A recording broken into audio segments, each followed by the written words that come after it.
think the fact that the field is as big as it is, has coalesced as little as it has, creates a real opportunity for all of us that are in the race, and there's some great people in the race. Overall, I'm really happy that we've got a large, diverse field, in part because I think the American people don't know what the National Democratic Party stands for. Colorado Senator Michael Bennet becomes the 21st, 21 Democrats now in the 2020 race. President Trump has largely ignored the growing field of candidates, choosing to focus instead on one particular candidate. Witness yesterday's Twitter obsession with one Joe Biden. And again tonight, he was back on the topic on Fox News. I think that Biden seems to have a lead. I'd be very happy if it were Biden. Happy Sleepy why? Joe. I think he did a bad job. I'd be running against So him you think and he's Obama. beatable? I wish him well. I'd like him to get it. I'd be happy. I'd be happy with Bernie. I personally think it's those two. New reporting from Politico indicates Trump's aides, including his son-in-law just down the hall, don't like the Biden obsession. They've been ordered not to feed into it. Quote, Trump campaign officials received a directive from the president's son-in-law and advisor Jared Kushner.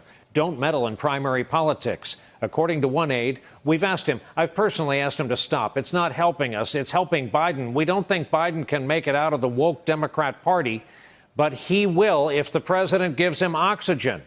Eugene Robinson and David Jolly back for our double jeopardy round. And Eugene, since we've been on the air, 3 minutes ago, the president tweeted containing this sentence, the Mueller report strongly stated there was no collusion with Russia. Those are the stakes. And TikTok, with thanks to Kesha, who is out there who's going to beat that first primary 8 months from now? Well, that's a good question. We don't know yet, right? We don't know. We haven't even seen the Democratic candidates on a stage together in a debate. Now, it'll take 2 nights for the first debate because there's so many of them.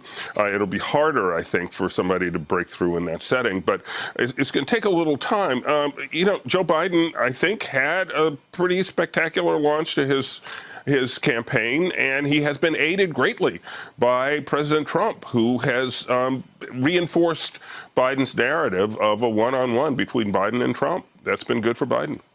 David Jolly, your name has been on a ballot. You've been in the business. For people who don't understand the motivator that politics is, let's take Senator Bennet. He is in the middle of a battle against prostate cancer, which he assures everybody he's fine and he's winning. To become Democrat number 21 in this race, to get up, look in the mirror and say the nation needs what you are serving.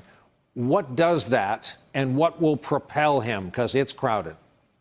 Look, he's been a successful senator from Colorado, and so I'm sure he believes that his brand of Democratic politics are right for the moment. So do the other 20 Democrats in the race. I think the takeaway from the 1 week, I guess, that Joe Biden's been in this race that I see is his numbers are very strong and they're real. They're deep. They seem to have some staying power. I mean, you're looking at point spreads of 15 to 20 points of a lead, which suggests that people, though the party continues to wrestle with ideology that's traditionally more progressive, perhaps, than Joe Biden, there's still a strong constituency there saying, we want to go against Donald Trump with the nominee being Joe Biden. Donald Trump's playing a dangerous game by making this a one-on-one with Joe Biden right now. I expect the race to get very vicious. I believe Donald Trump may weaponize the Department of Justice to go after Biden and his son over this Ukraine matter.